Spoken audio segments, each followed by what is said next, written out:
हमें से पता है, अब मैंने सिगरेट भी छोड़ दी है कि तेरे जाने के बाद छूट ही गई। और शायद मैं इसलिए पीता था ताकि तब तुम्हारी मीठी डांट फटकार सब खा सकूं।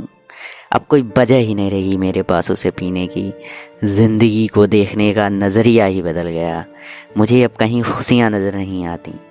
तेरे साथ बिताया वो हर पल मुझे मेरे बीते कल की याद दिलाता है। और कुछ शेर हैं कि तेरे बिन जिंदगी का गुजारा नहीं, तेरे बिन मौत ने भी पुकारा नहीं। तू संग था तो रातें भी हमारी हुआ करती थी, कि तू संग था तो रातें भी हमारी हुआ करती थी।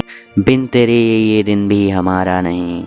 तेरे जाने के बाद ज़्यादा कुछ तो नहीं बदला, पर हाँ, वो इंग्लिश की क्लास से जाने कब उठकर मैं उर्दू की शायरी की महफ़िलों में आ गया।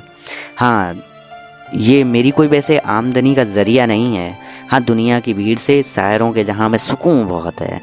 दो चार शायरी तेरी मोहब्बत की और दो चार तेरे छोड़ कर जाने की। जब आसपास कुछ लोग मेरे जैसे अधूरे शायर मेरी शायरी को दाद देते हैं तो लगता है कि जैसे कोई मंजिल मिल गई हो मुझे। मगर मैंने तो तेरे सिवा कभी कुछ चाहा ही नहीं था। तू ही मेरी मंजिल थी और तू ही वो सफ़र मेरा। तेरी वो चिट्ठियाँ जो लिखा करती थी तो मुझे याद है ना तुझे, वो सारे तेरे जाने के बाद मैंने मुँह ज़बानी याद कर ली हैं। और अब कभी जब महफ़िलों से फुर्सत मिलती है ना, तब एक अदालत सजाता हूँ और एक जोश एक उम्मीद के साथ तुझे कटघरे में खड़ा करने की इजाज़त खुद से ही मांगता हूँ। और ख़ुद ही इजाज़त देकर तेरा विपक्षी बनता हूँ और ख़ुद ही दलीलें देकर तेरा पक्ष रखता हूँ। वैसे ज़्यादा कुछ तो नहीं लिखता तुझ पर आज सोचा कुछ लिख ही लूँ। बहुत दिन हो गए तुझे याद किए, बहुत दिन हो गए तुझ पर कुछ लिखे हुए।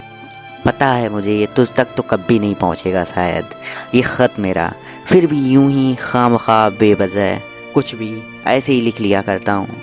ज़िंदगी की भीड़ से जब परेशान होता हूँ तो कुछ लिख लिया करता हूँ। हाँ, मैं लिख लिया करता हूँ।